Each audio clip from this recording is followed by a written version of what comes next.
Based on real-life case studies and reflecting the most common challenges facing any change ninja, today's book is a story where you get to make the decisions at each stage and discover the impact of every choice.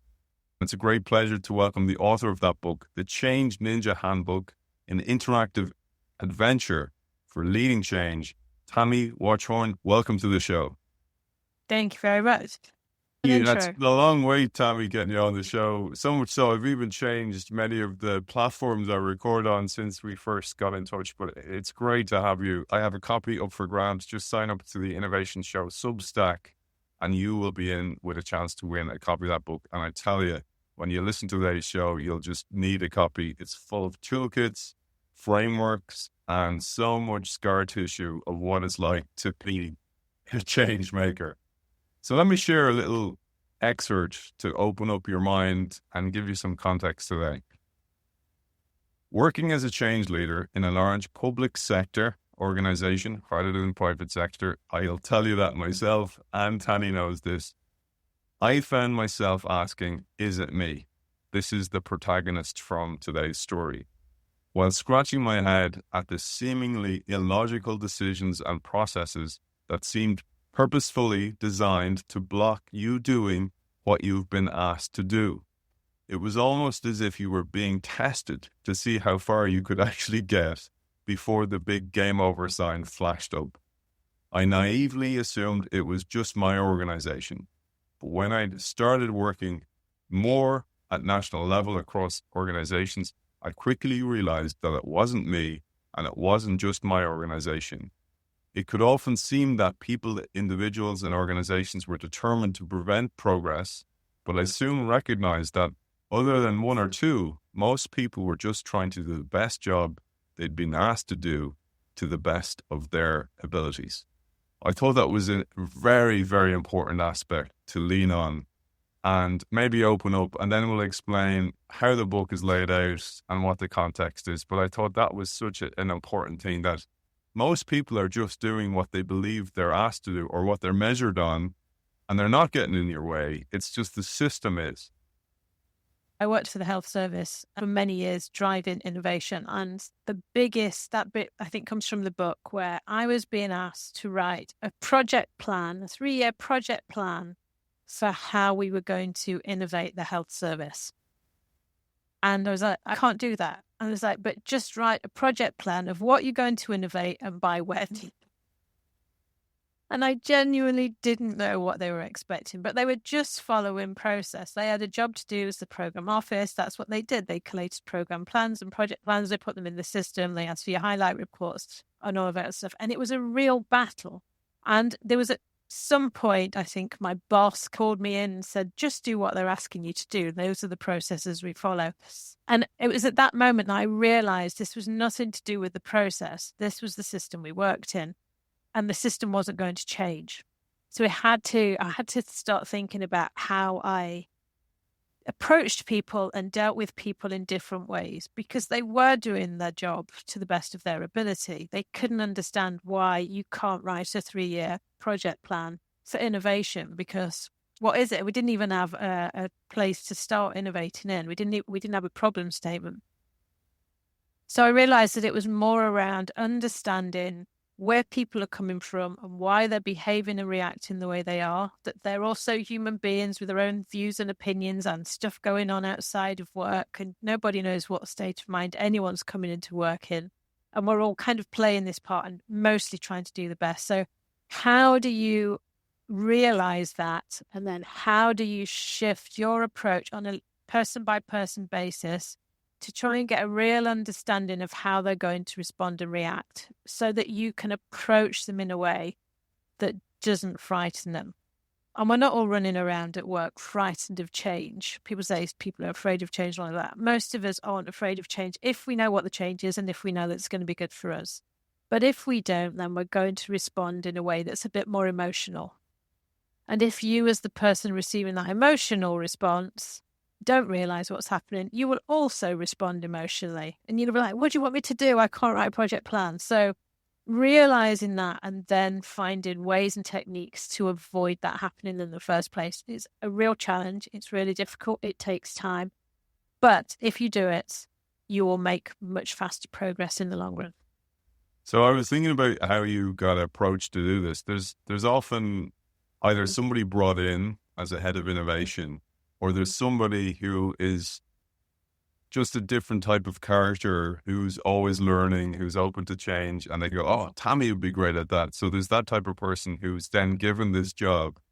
And what I noticed even when you answered that question was you mentioned the word people many, many times. And as heads of innovation, we don't originally realize this, but it's not about frameworks,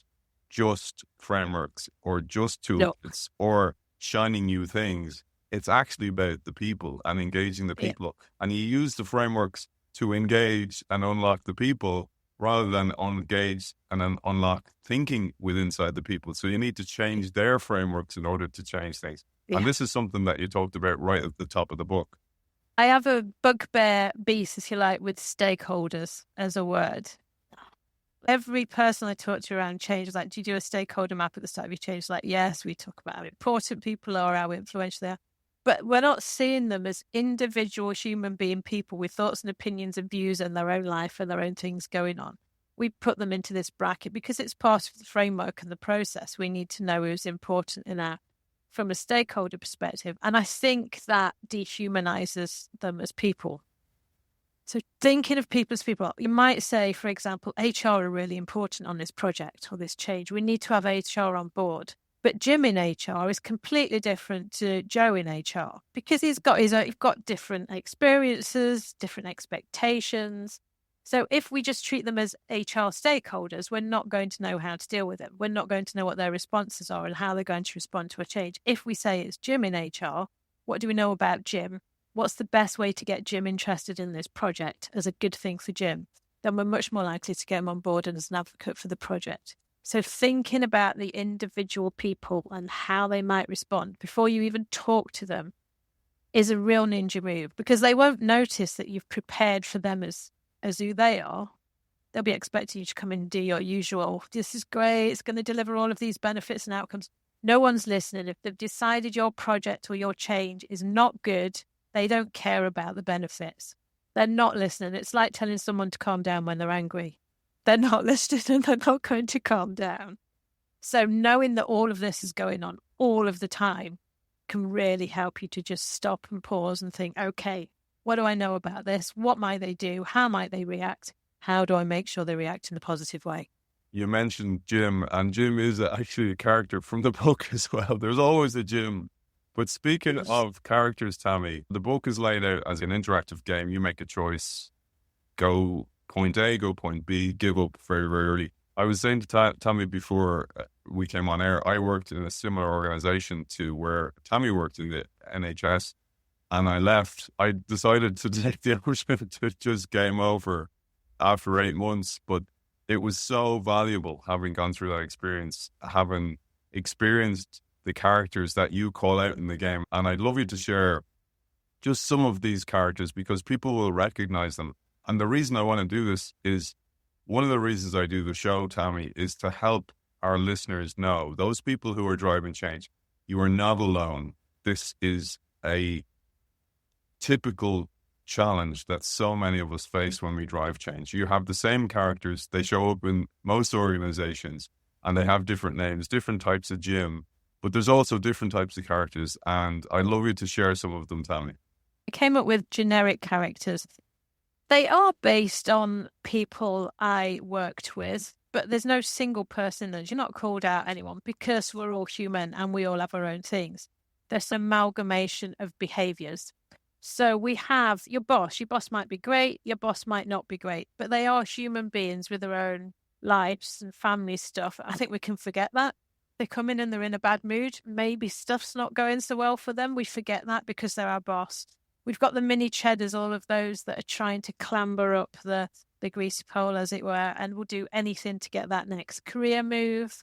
The steely governance manager, the person who will say no, irrelevant, regardless of what you're trying to do because of policy and too risky and all of that.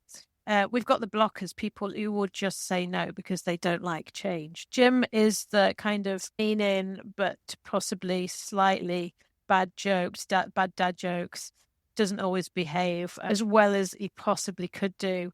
And then somebody, Maya, we've got who just tells you this is the way it is, just get on and do it. So there's a bunch of characters. What I always say to people, though, is all of those characters will exist in your organization, without doubt. You'll recognize characters, but we are all those characters as well. I've been the person who's been slightly inappropriate and said the wrong joke. I've been the person that said, that's never going to work, or that's too risky as policy against. So we've all done all of those those behaviors at some point. If anybody says they never fold their arms and say that will never work, then they're lying, because there's always something going on in the workplace that we think, why are we doing that? It's a waste of time. So reflecting that we are all those characters can really help us understand a bit more about where those behaviors are being driven from, which means we can then intercept them early so they don't happen. I was telling you, Tammy, before we came on air, I have the practice of wearing the pin for those regular listeners who know that. And I have a ninja pin and I couldn't find it anywhere. I was raging, this great little ninja pin. I remember buying it and thinking, it'll come in handy someday. But I decided to take a different pin, which is be the change you want to see. And the reason is because of exactly what Tammy said there. And I always think about those really difficult people, not just in innovation, but in life. And I really do like the idea that they exist in your screenplay in order for you to discover something about yourself. Maybe it's something that you're doing. So, for example, one of the characters that came up for me a lot and was a huge blocker, I called him Dr. No. And he was just one of these people that everything was a no. But I probably should have brought him in under the kimono a little bit and actually engaged him. Because if I engaged him early and be able to find out where the blockers can be, I could maybe have unlocked other people. And he might be an ongoing blocker, but at least he will have taught me something that I could deal with early. And this is, again, something you talk about and a tool that you introduce. I mentioned so many of the tools. One of the tools is stakeholder management. And it's something we've talked about on the show before, Tammy. Just to really hammer this home, I love the story of the stakeholder management exercise where everybody forgot about one key person, and that person was the main blocker of the entire workshop. Maybe you'll share this. This was a story that's told me. Somebody had been working on a huge event and they'd done a great job. It'd been months and months in the planning. They'd got big dignitaries coming, the local MPs, all of that, the mayor. So got all of these people coming to launch this thing. And they'd got the catering sorted, the venue, so they'd done everything. It was going to be, and then it got to 11 o'clock when everyone was meant to arrive, and nobody was there. And they were like, oh, maybe, did we get the time wrong? So they were running around checking they'd got the time right. 11:15, still nobody arrived. And then the phone started going. It was like, what's happened? Has there been an incident? And it turned out, just to cut the story short, it turned out that they'd done all of the stakeholder mapping, who was important, who was influential, contacted everyone. They'd forgotten about the car park attendant. And the car park attendant ruled the roost when they come to get in your car into the venue and through the barrier. So there's a bunch of all of these cars full of important people not able to get into the venue because they couldn't get the car through the barrier. So when it came to doing important and influential stakeholders, nobody thought about the car park attendant because he wasn't important, he wasn't influential. Nobody had even considered him. And it turned out they could actually stop the entire thing. So they were late. They were 30 minutes late at least. And all then in a panic. So no, you'd all been quite calm, this great event. So everything then, it impacted on the entire day. People coming in late, people grumpy. I think it was raining as well. And just because they'd forgotten to think about who are the actual people that we need this to make this thing happen? Who could stop this thing happening as individual people in the organization? Because that person wouldn't have even featured on that high important influence stakeholder map. So thinking about the stakeholder maps can be useful, but think about who do I actually need? Do they understand what I'm trying to do? And do they agree? And making sure you've got them all in the quadrant where they understand and accept. And if you've got that doctor no, are they disagreeing for the sake of it? Do they understand what you're trying to do? If they understand and they're disagreeing, they might know something you don't know. So go and find that out. If they're disagreeing and they don't understand, educate them on what the problem is that you're trying to fix and get them to come up with their solution. And if you can get Dr. No on board, they're going to become your best advocate. The worst thing that's going to happen with getting that person on board is that they'll tell everybody it was their idea. You've just got to accept that.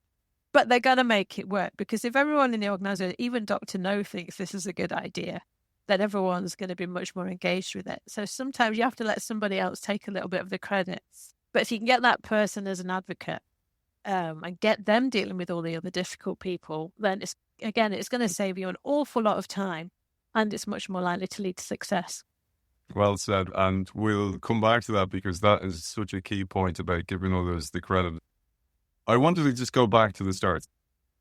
I mentioned about how some people are voluntold they're now head of innovation. Some people are decided that they'll be that way because of the way they are. Maybe they're quirky, maybe they think a little bit differently. And then sometimes people are hired in.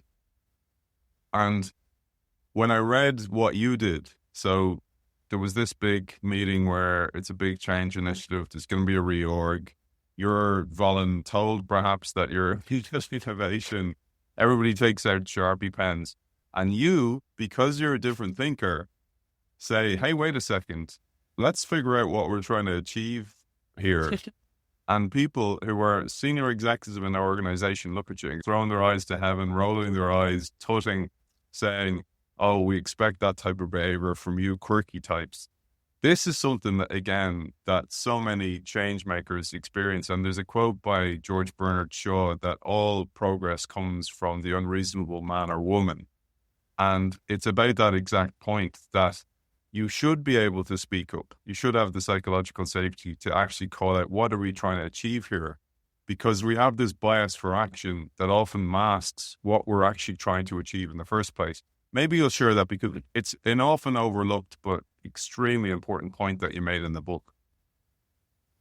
So when I got the role, there was no definition of what we even meant by innovation. There was no, it's the health service, so there's a burning platform. But there was no burning platform that we were saying, this is a problem that we need to fix, particularly. It was not clear if it was for innovation for our particular organisation. The health service is made up of many organisations, or if we were looking at supporting other people doing innovation. So every single person around the executive board had a very different understanding of what this thing meant. So we come up, we need to be more innovative. Let's fill the role. Tammy's not got anything better to do and she gets things done. So let's give her that role and see what she comes up with. So everybody had a very different expectation. The book is about how I failed at this, if I'm being honest. It's not about how I succeeded in making the health service this huge innovative place with a great culture. It's about how I failed and learned from it and started to do things in different ways. So there's no clarity around that. There's an expectation that it will meet certain needs of the organization. There was a real need to innovate around gadgets. So let's just get in some gadgets, and it became a procurement thing for some people.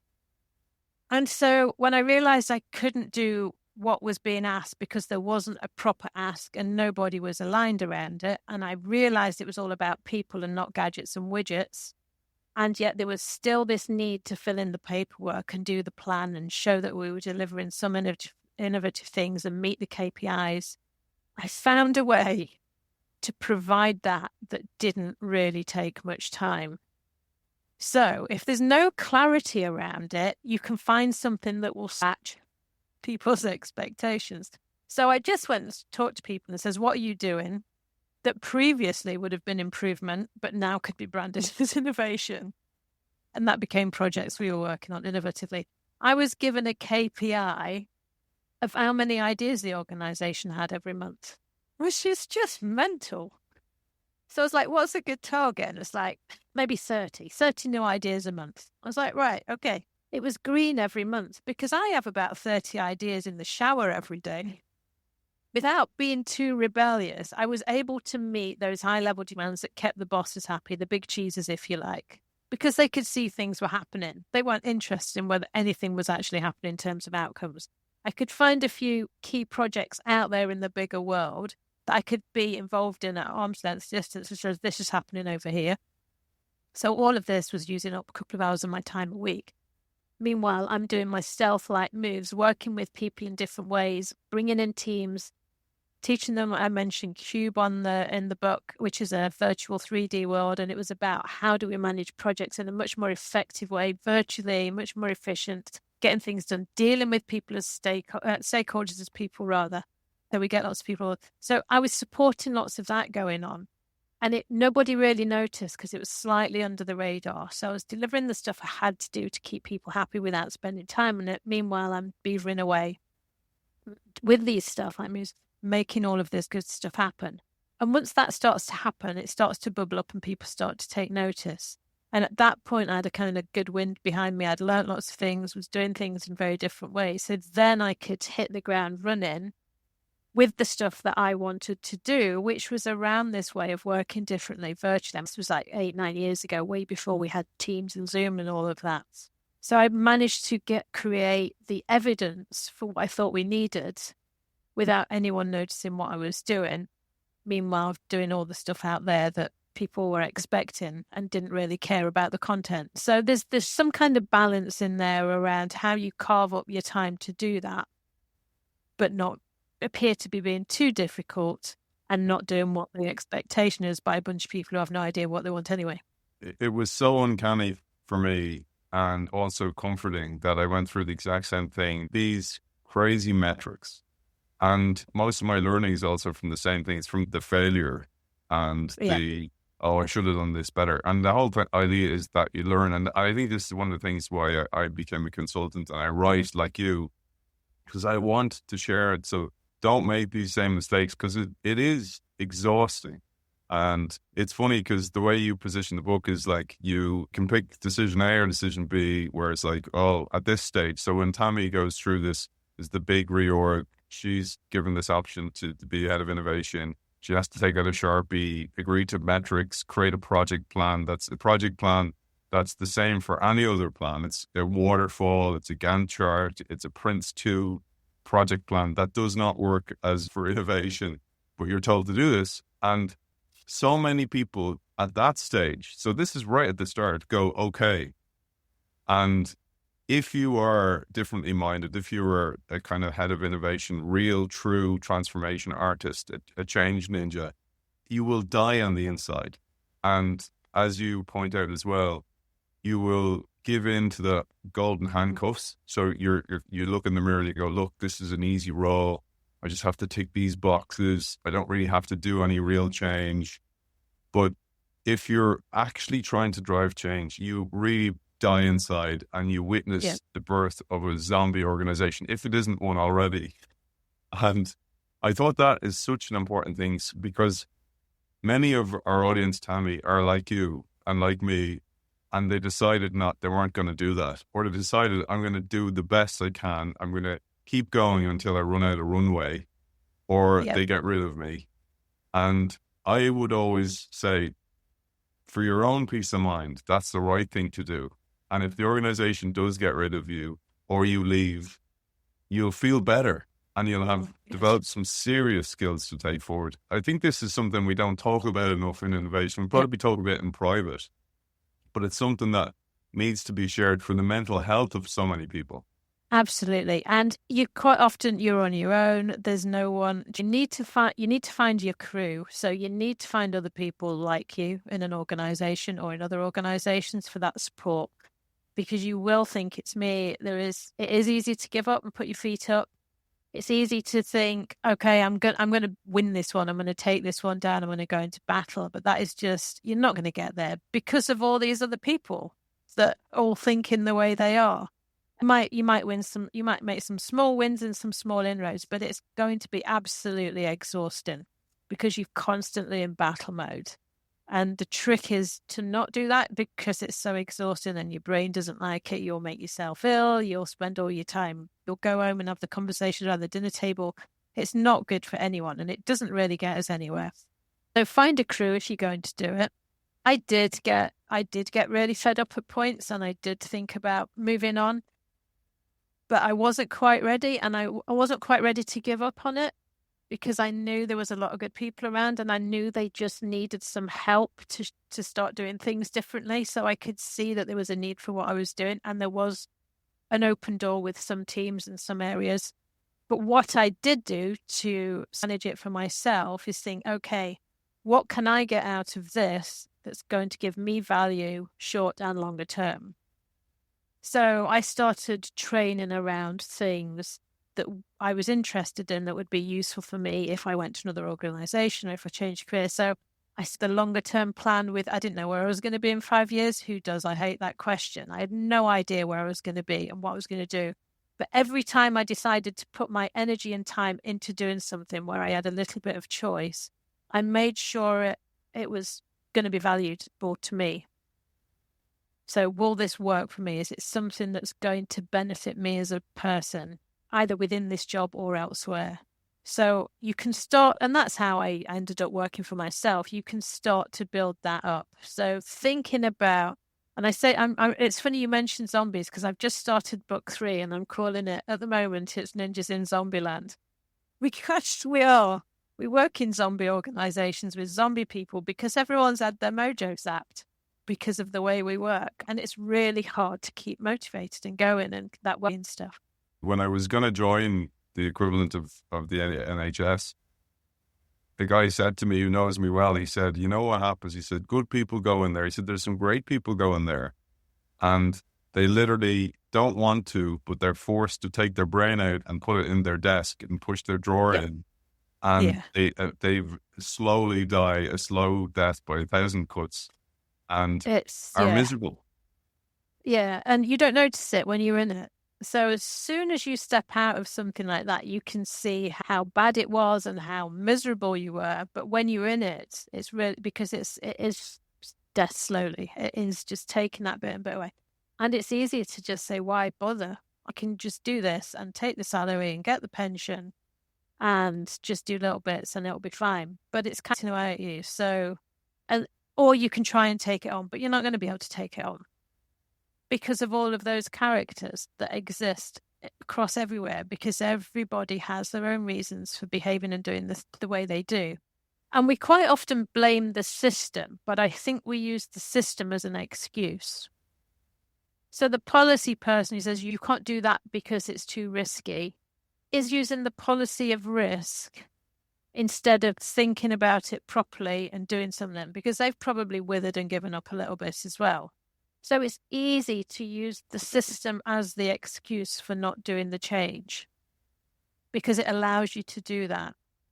It can be an excuse to not do the work, to not do the thinking, to not think, okay, this is risky, but do you know what? It's worth it because the outcomes are going to be worthwhile. But it's too easy for a lot of people to just say, we can't do that because IT, HR, policy, all of those things that can really stop a really simple bit of work moving forward.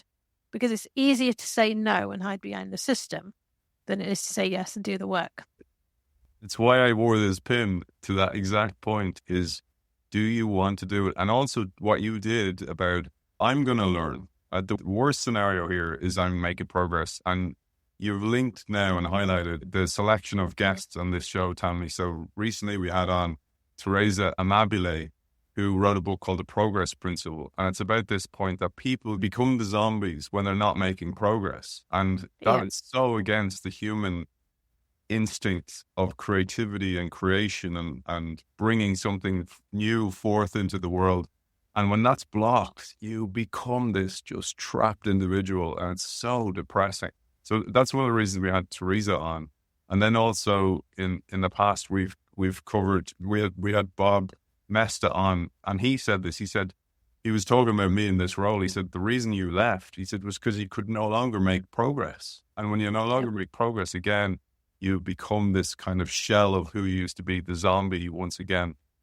And I say all that to say, the characters that you introduced earlier on that you mentioned, the Jims and the Dr. No's, they will also gaslight you and they will make you think you're the problem. And that's why, again, to your point of you need a crew, you need this other change makers, the change ninjas with you to create a dojo, a place where you'll feel comforted or you'll feel warmed or you'll feel understood. And one of the things I found so interesting was what you did at the start was exactly what I did, was like, we need a space. We need a space where we can almost hide from everybody. And even the words you used, like, I was like going, yeah, we should get down some fake grass and put it on the ground. I'd love you to share that story, because I had one very, very similar. I'll explain afterwards what happened to me, but it was very similar to what happened to you with the fake grass. I had the teeniest of budgets, like go and innovate, but you've got no money. You've got no team. I had no people, which was fine by me because I don't like managing people, line managing. I like working with people in teams. But I decided to find some people who were up for this and their bosses would be up for it.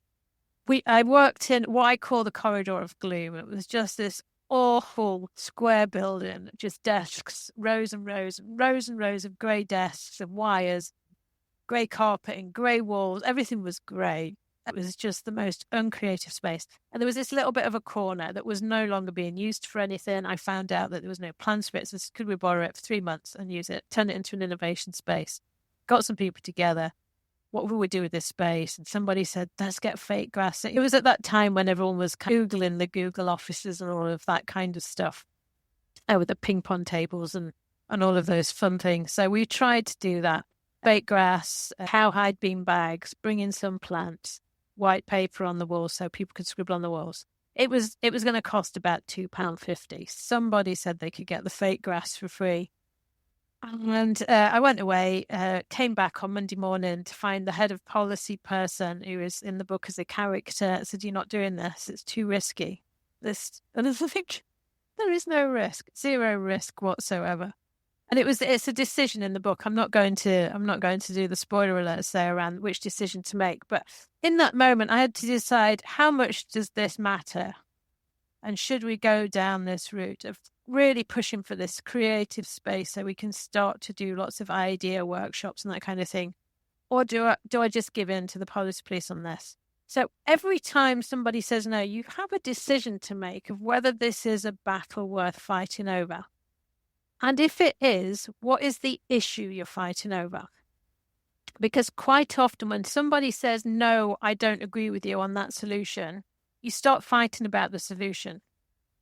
And they might have a really good reason why your solution's rubbish, or they might not. They might not understand it. But instead of battling on the solution, this is one of the big learnings in the book, one of the tools. Don't battle on the solution. If you're going to go into battle, battle on the issue. What is the problem we're trying to fix? And what do we know about that problem? And take all of the emotion out of that conversation, because it's the emotion that we're mostly, if you think about when you've got into a heated debate with somebody, there'll be opinions and beliefs and all of those words that are emotional laden rather than facts and figures. We know that it costs this much to run this. We know that we've got 7% turnover of staff. We know we've got 3% of staff off with sickness and mental health issues. Just bring up the facts around the issue. And then ask them what they will do about it. What do you suggest we do about it? What are you going to do to change this around? 9 times out of 10, they will come around to your solution because they don't want to do anything. They've said no because they don't want to do work. So they say, go and do it, but just monitor it. So we did that with the space. Do you want me to reveal what happened with the space? Please do. Spoiler alert. It's the answer. I'm stuck on that bit of the book. You're like, what decision do I make?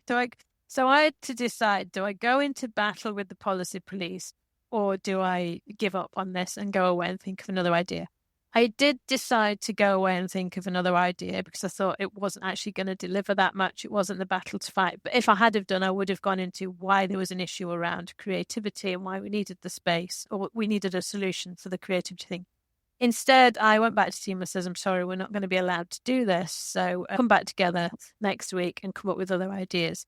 About 3 hours later, I got a phone call from the person who had organised the fake grass for free. Which was from her husband's firm, saying there was a problem.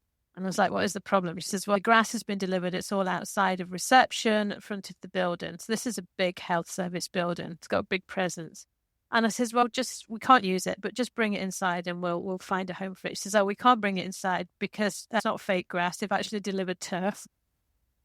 So this huge mound of fresh turf outside of reception desk for a big health service head office. Brilliant. It didn't go down very well. Equivalent for me was I exact same as you, head of innovation, no people, no budget. The job was actually to be the head of innovation, as in just the title, and just sit at your desk and pretend to be doing stuff and do some lipstick on a pig performance every X amount of time. Not even speak at events or anything. I got actually given out to for doing that. And one of the things I did was I noticed, like you, the building had been recently renovated, but the feeling in the room, the energy, or the lack of energy. I remember actually going, I wonder must be the height of the ceilings or something. There's something wrong here. And then I found out there was this underutilized area outside that had a recording studio in it. And I was like, that's cool. What if we renovated that and created an innovation lab, and we could run workshops and hackathons, et cetera, right? So that was what it was. But also what it was really about was creating an energy, a space where you could have energy. So like you, I wanted the fake grass, right? But I wanted to actually wrap the room with graphics, because it was all this kind of wrecked old room. And I wanted to buy these graphics and wrap the room to give it a bit of energy. So I went ahead and I booked those. But then my boss didn't like it because I hadn't gone through the policy police, and she blocked it, and she was happy to pay for it not to be done. Right. So all we didn't have to do was pay for the installation, but actually pay for the things that were printed but not done, just so I wouldn't get that kind of progress. And it was just this early warning sign that was like, oh my God. And there's a reason I share that, because later in the book, this happened. You often got these emails in the inbox, and particularly when things were going well, a message from your boss to go, I need to urgently see you about metrics of success, et cetera, et cetera. And it was really as if it was pulling you by the reins to go, I am in charge here. And one of the things that happened to you later on was when you had a really successful hackathon, or you helped somebody else really, really well with a workshop, some other part of the organization, you got a rap on the knuckles from your boss because they didn't get enough credit for your work. That's, again, part of, I think, being a change ninja is letting other people take your ideas and just going with, it's a good idea, I want it to work. If someone else takes the credit, I know I've done it. People I work with know I've done it. 2, if you are a little bit too successful, you'll get put down. So again, keeping it slightly under the radar, that's why I call it ninja stealth-like moves. If people can't really see what you're doing until you might get pulled down a peg or two if it is successful, but you'll still get the thing done. So be prepared for that, because people don't like it, particularly if they're your line manager and you've done something that they're not involved in. Be prepared for that. And you know what happened to me? And I did try and get my boss on board with something. She didn't think the only reason she supported, and I say she didn't support it, she let me away with it because I managed to get some other people involved, and she knew she had to say yes to some things because she said no to lots of things, but she just assumed it would fail. So she took no interest in it. And it actually became a really, really big success. So we did it again the year after, and she took much more interest in it that time. You do need a thick skin. Oh, hell yeah, you do. So, and again, I'm sharing this. Obviously, we've got the arrows in the backs and the wounds to prove it, but I am so happy I went through that experience. I wouldn't know what I know. Even reading all the books I can read now, I read them through that lens of the experience, and I don't think I'd be as good a keynote speaker or consultant or running workshops facilitator if I didn't go through that. I think it's such an important thing to go through. But I say all that to say, one of the things that was really helpful was having a crew. So your ninjas. And by the way I visualized you as I was reading the book was that, I don't know if you ever saw the movie Crouching Tiger, Hidden Dragon, and there's a ninja, and she runs along the roofs, and she's really light-footed. Nobody can hear her because you have to be so stealthy with the really meaningful stuff. Meanwhile, you're like a magician. You're going, look over here. And you're doing this other thing over here that's actually meaningful. But that's the way I pictured you as you were doing this. But one of the things then is so important is to reach out to the outside world. And one of the people that was really helpful to you was Professor Eddie Obeng. I hope I'm pronouncing his name right. And you reached out to him and he gave you some critical advice. And one of the first things that is so often overlooked is defining what innovation means for your organization, but then what type of change are we dealing with here? Because this will also frustrate you if you think you're working on massive transformational religious transformation change, and the organization just wants tiny little incremental change. You're going to have this constant clash, and you're both going to be really disappointed. So I'd love if you'd share this. This also introduced Eddie to the story. Yeah, so Eddie Obeng is amazing. You should look him up. He's got a TED Talk, be a good place to start, written lots of books. And he developed something called Qube, which I mentioned earlier, which was a 3D virtual world way of working. And it's full of all of his tools. And he's let me use the tools in the book. So there is tools, really. But they're just very good ways to we all talk about collaboration and alignment and all of this good stuff, doing projects, risk management. And yet we seem to stick to process rather than people. And again, it's the people that will make the project work. So how do we really collaborate, working out loud together, coming up with new ideas? How do we make sure we're all aligned around on the same page? So I mentioned my exec board. None of them knew what innovation was. Nobody aligned themselves around what they were looking for as a result.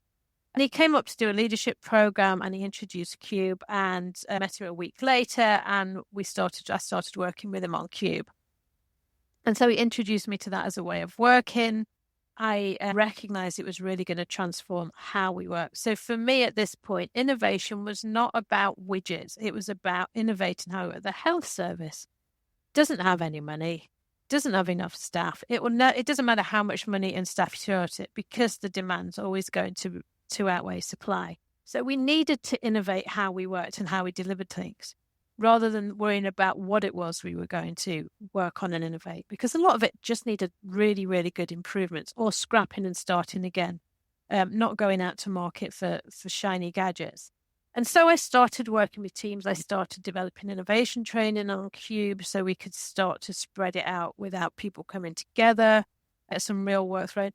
And I worked with him for about 6 months on Qube, and he trained me up to be a super facilitator, which meant I could then start to scale this thing up from within. And again, when I talk about, I don't know if I mentioned it in the book as such, but I do talk about it quite often. When we mention things like innovation and transformation, we think of these huge things and it's top down and we're going to roll this out and scale this up across the whole organization.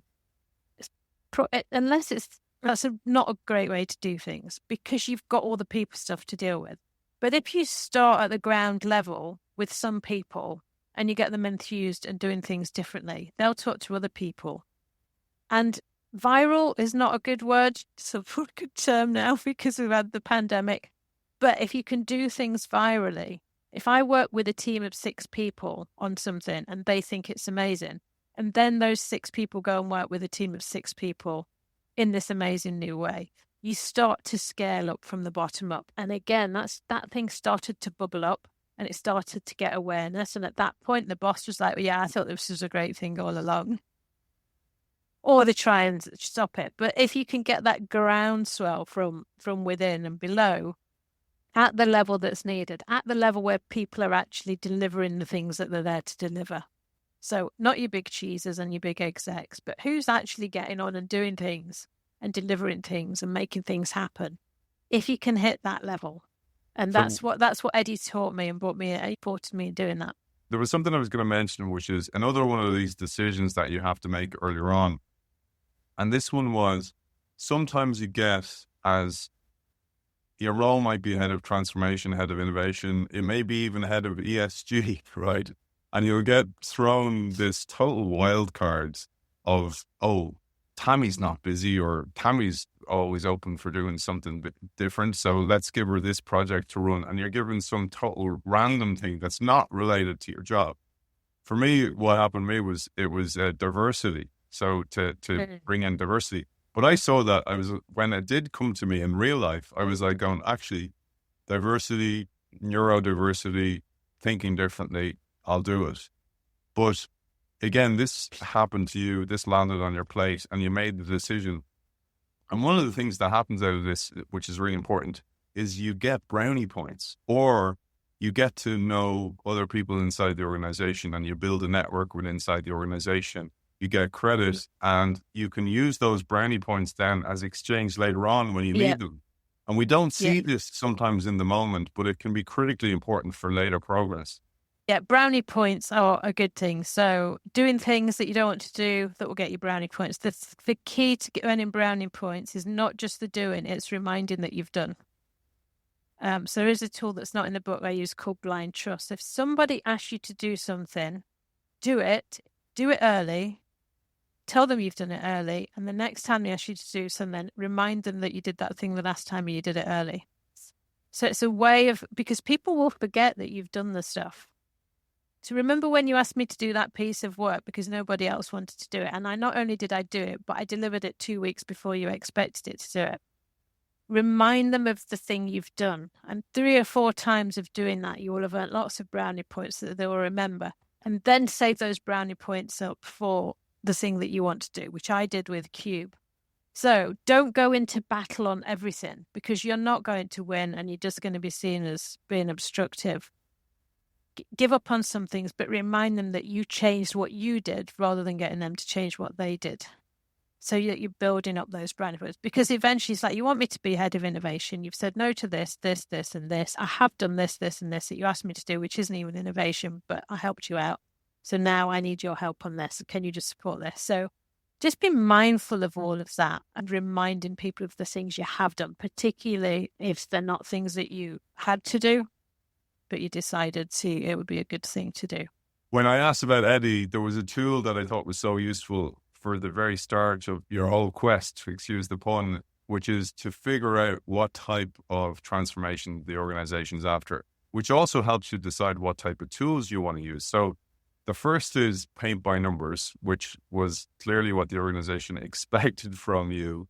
Then there's movies, then there's quests, and then there's just foggy projects or a foggy process, which is exactly what most of us are going through, particularly in times of rapid change. I'd love you to share these more because it's useful terminology for people to understand even where they are. Yeah. This is the kind of learning you think I wish I'd known that 30 years ago, but that's why we are where we are. So Eddie taught me that there's 4 types of change, and you need to know whether you know what to do, and you need to know whether you know how to do it. So have you done it before? Then you probably know how to do it. And do you know what to do?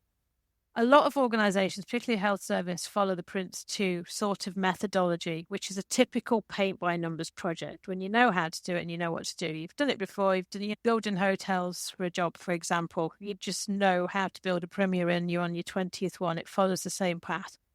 And Prince 2 lends itself well to that.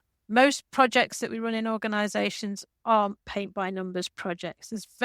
Maybe rolling out the next Windows update or something. You've done it before, you know how to do it, but most of them aren't. There's then projects when we don't know what to do, but we know how to do it. So a good example here, particularly in the health service, is a nurse following a protocol for treating a patient. They don't know what's going to happen until they take all the measurements and the vitals after they've administered the treatment, but they follow a process to apply the treatment. Making a movie is a know how, but don't know what. You know all the bits to make the film, but you don't know what it's going to look like until the end. We then have a know how, but don't know what, which we call a quest. So thinking about King Arthur, wanting the Holy Grail, very clear vision. I want to find the Holy Grail. No idea how to do it because he'd not done it before. So gathered his knights, gave them some money, gave them an area to go and search, and gave them a time frame.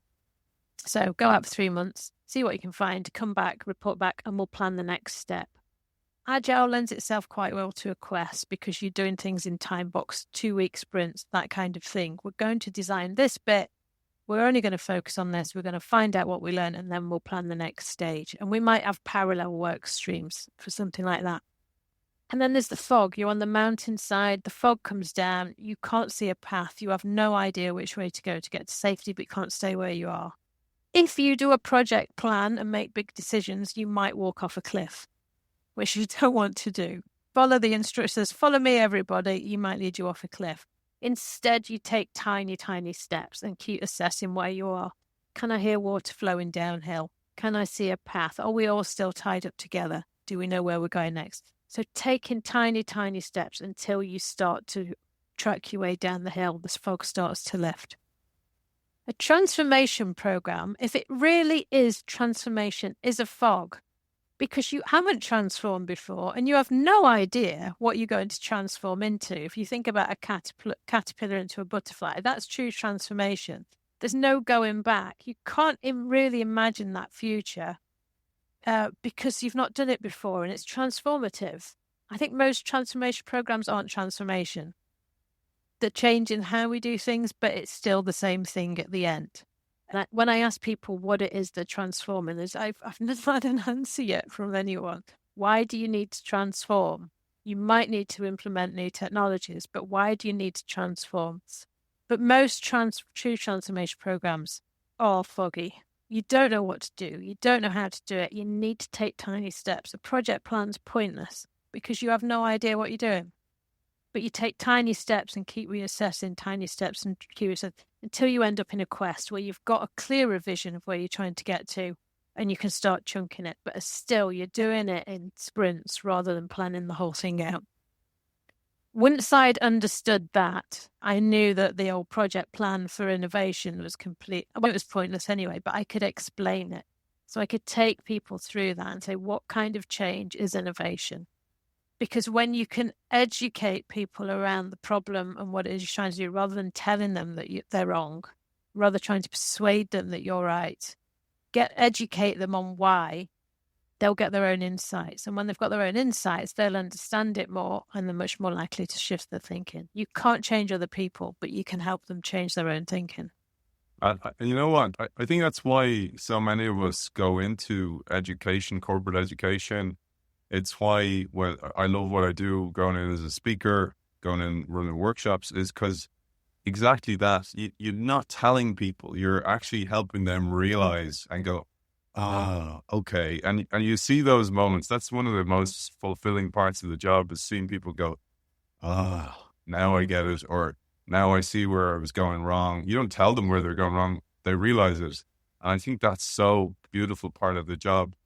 But I wanted to maybe conclude on this part, because I think this piece is absolute gold. And we're going to take a visit into Qube for this part, because it was interesting that you, like me, were trying to develop some type of space to bring everybody. And this brings us full circle right back to the start, where you realize it's not really about the space. It's about the people. It's about working together. Yeah. It's about being on the same page. And you introduced this virtual world, Qube, but most importantly, you started with an alignment activity. So this is not just about alignment, about what does innovation mean to the organization? What type of innovation are we trying to create inside the organization? But also about any aspect, any project, you have to start with this alignment. And the tool you introduce here, and we're going to do in Qube, is the 5 Ps. So here we are in Qube land, where we have these boxy avatars. You can see this is me in front of you. Actually, remember to click on the actual Qube and not on the video recording. So this is the Ninja Dojo we've created to go along with the book, where we do just in time. Here's Tammy and Qube. We're going to have a bit of empathy for our listeners. Most people listen to the show and don't watch it. Tammy's wearing a beautiful purple number in the Qube platform here, all in purple, including her skin to anonymize herself entirely. So over to you, Tammy. Brilliant. So Qube is a 3D or 4D world, really. If you can imagine being in a great environment for workshopping with whiteboards and glorious views out the window and everybody's smiling at you, that's what Qube looks like. It's full of whiteboards and tools. We have a space called the Ninja Dojo, which goes along with the book. So it's all about just-in-time learning. I'm going to take us over to the whiteboard and one of the tools that you mentioned called 5 Ps, which is a really good alignment tool. So imagine if you're given a project to do and you need to write a project brief or a communication around it, and you'll go away and you'll squirrel away in your little office and you'll come up with something and you send it out and it'll come back with loads of track changes. It's all colourful and you have to spend all that time editing it. If instead you get everybody around a whiteboard and you pull up the tool called 5 Ps, and just get everyone to write on sticky notes. So I'm going to ask you if there's anything you want to add to this 5 Ps. But the first P is purpose. So what is the purpose of today? What is the purpose of today's chat? It's to share some ninja stories and learn some new tools. What are the principles of today's podcasting? It's going to be an informal Q&A session. And I would like a little bit of time to think about some of the answers, or for you, Aidan, to come back to me and say, that wasn't quite what I was asking. Let's do that again. Third P is people. So we've got yourself, we've got me as the Change Ninja, and we've mentioned Eddie. So Eddie is the brains behind a lot of these tools, and particularly for Qube. What is the process we're going to follow? We started, I think, before you started recording the session, with our hopes and fears. So what are our hopes for today? Anything we're worried about? Any questions? We've done the 5 Ps. You'll edit the video recording, I'm guessing. You'll then advertise it and post it on LinkedIn and various places, and we'll get some feedback and comments. So that's the process for this particular podcast. And then performance. What does performance look like? That you and I have a great time, because that's important. That we provoke some new thinking. So people listen to this, get some new ideas, some new thoughts. Growing your listeners of the podcast would be great. I would love it if people went out and bought the book and let me know about it. And I do have, which I'll mention more at the end, a ninja community, which people are welcome to join if they're interested in talking to other ninjas and creating that peer network I was talking about, that support group for being our ninja. So that's a very quick way to write the brief for a project or a communication, or for the reason we're doing this podcast. Is there anything you would add to that, Aidan? One P I wouldn't add is Prince 2. Definitely not Prince 2 as an addition.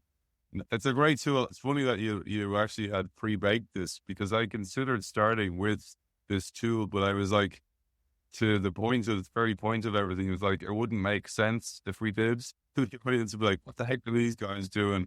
And we couldn't do it then. But it's something that you learn way too late, I think, is that when you do this, even if you're not involved in innovation, but if you do something like this and even have a very clear, aligned objective to come out of a meeting or a project with, the difference and the speed at which you can move is just incredible. And I just thought maybe it's not a P, but it's a pace. I'd add pace, that the pace increases massively as a result of this.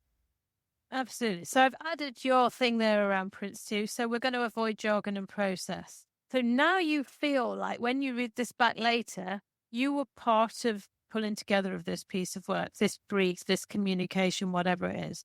So imagine doing that in a meeting with everybody. What is the purpose of this meeting? What do we think?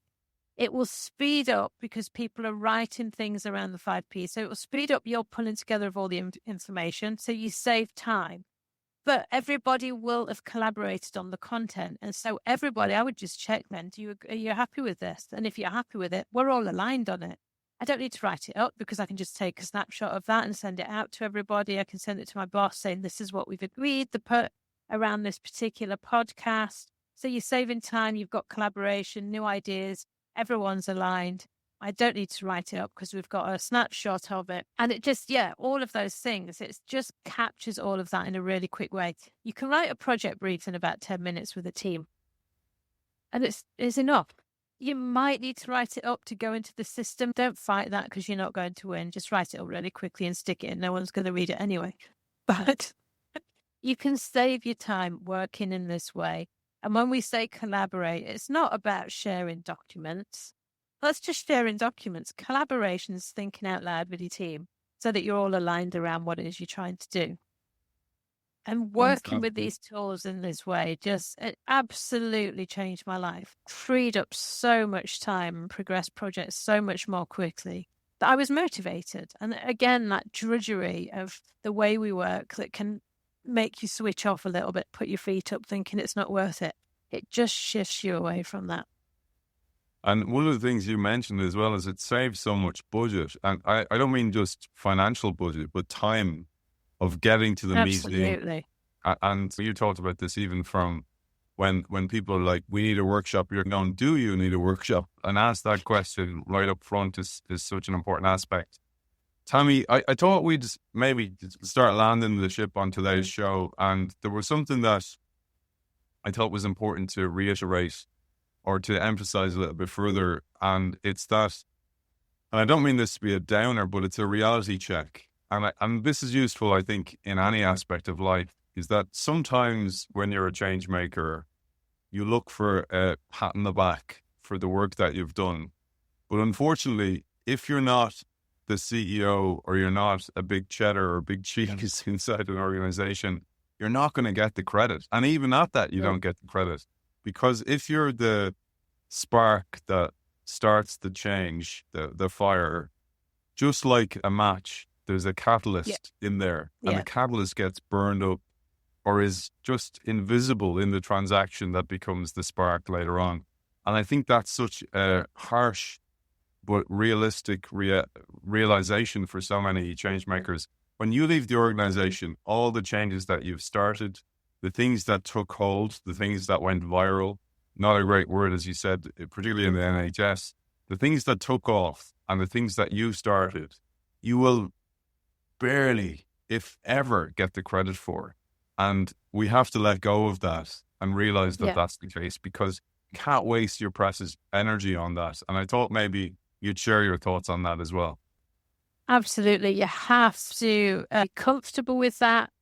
One way to do it is just make sure you celebrate every day. Celebrate the stuff you've done, because it rewards the brain, and the brain likes that. So it will make you feel good. Even you can tell the story of it's not fair, I didn't get that credit, or you can tell the story of I did this and I know that it's resulted in some good things.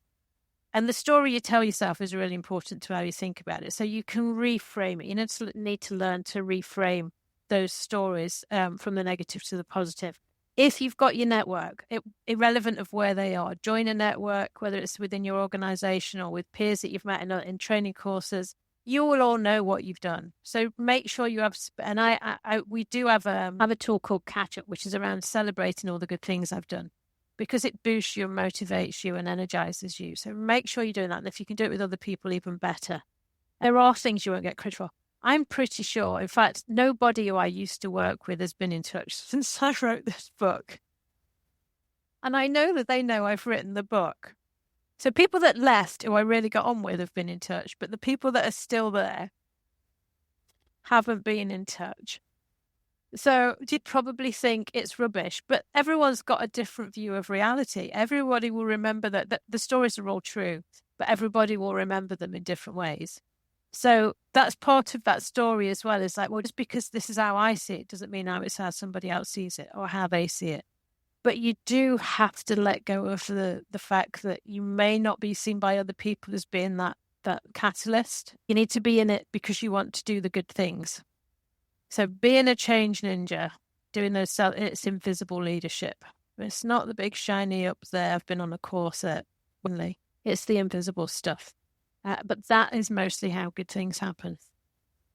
Well said. And I have a theory of why. So those people who don't reach out to you after you've left, or you can be damn sure when you leave that they'll say, oh, she wasn't up to the job anyway, or lost her mojo, all that stuff.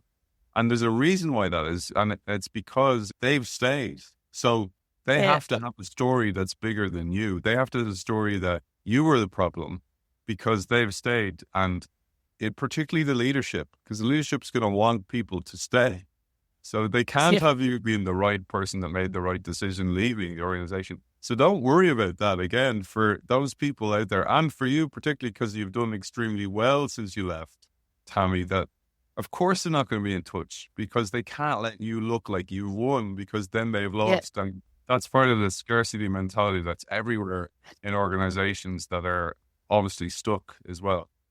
I thought I'd share one last little excerpt from me, and then I'm going to hand it over to you to close today's show with your recommendations or your advice, your closing message, your call to action, your manifesto for the change ninjas out there, because you're on book 3 and there's a book 2 as well. I'd love you to share where people can find you, but I'll read out this little excerpt because I absolutely loved here what you said at the end of the book. You were like, you realized after all that people-oriented decisions were better than shiny gadget-orientated decisions.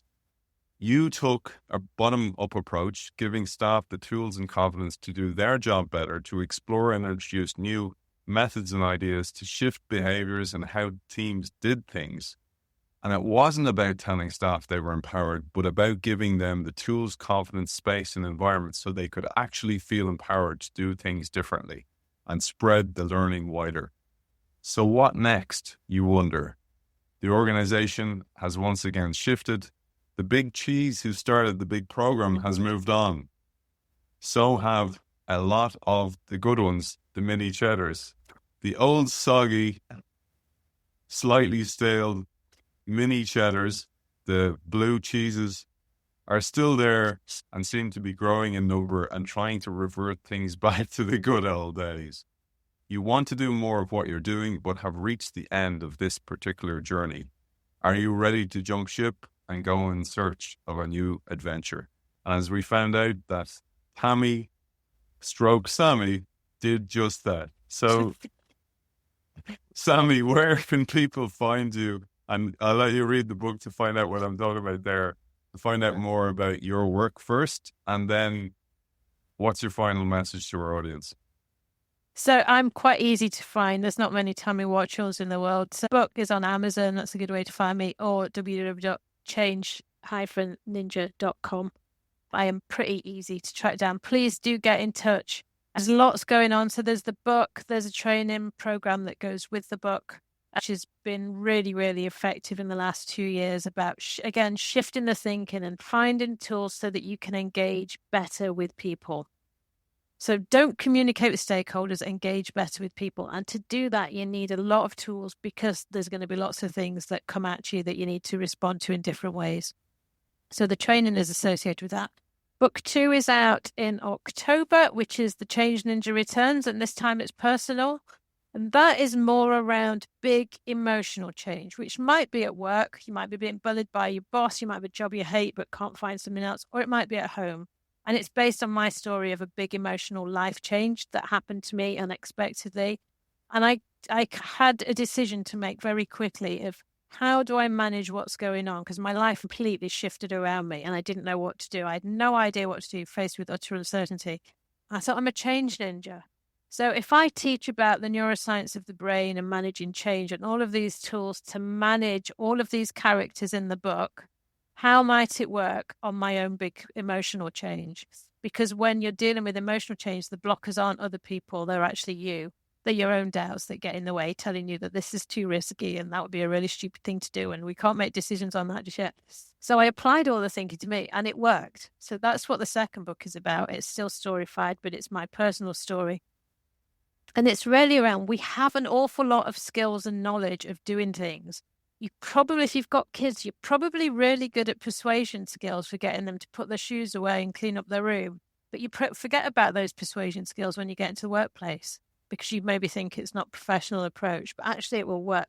Equally, you go on all the leadership management courses, project management courses at work. You learn how to manage things really effectively. How often do you go home and have a review about how the holidays are going? Lessons learned from that disastrous holiday. Or aligning everybody with something like a 5 Ps around the next holiday. So once we start to realize that we have all of these skills that we actually leave behind this glass door, not the glass ceiling, how we can start to shift things really effectively without any more learning. So we've got a lot of that stuff already. So how can we use all of that learning skills? And then I did mention book 3, which I've just started, which is around killing the zombies. So working title just now around zombie stuff. But a lot of what we do at work zaps our mojo. There's a lot of books out there and advice on time management. But, you know, if that work's not going away. Nothing's changing. You're still going to get dragged into meetings all the time. And you get to the end of those days when you've been in meetings all day and you've not really done anything, but you feel drained. So it's around managing your energy, because if you manage your energy to do things at the right time, you'll be much more motivated because you'll be doing things at the right time. And when you're motivated, you do things faster, so you save time, but it also gives you energy, so you can do more with your day. So you can't add more hours to the day, but you can manage your energy. So yeah, and there's a retreat also that goes with it. There's lots going on. So if anyone's remotely interested in ninjaing, just get in touch or buy the book and then get in touch. Just to tell you, really good friend of the show and a guy based in the UK, worth reaching out to. I don't know if Alvin Turner, Be Less Zombie. I do. Well, that is on my reading. Brilliant. Great guy. We've done an episode with him. I'll touch base with you afterwards and share that with you. Great guy, Brilliant. Really fantastic guy, and a great book as well. He's also working on a second book.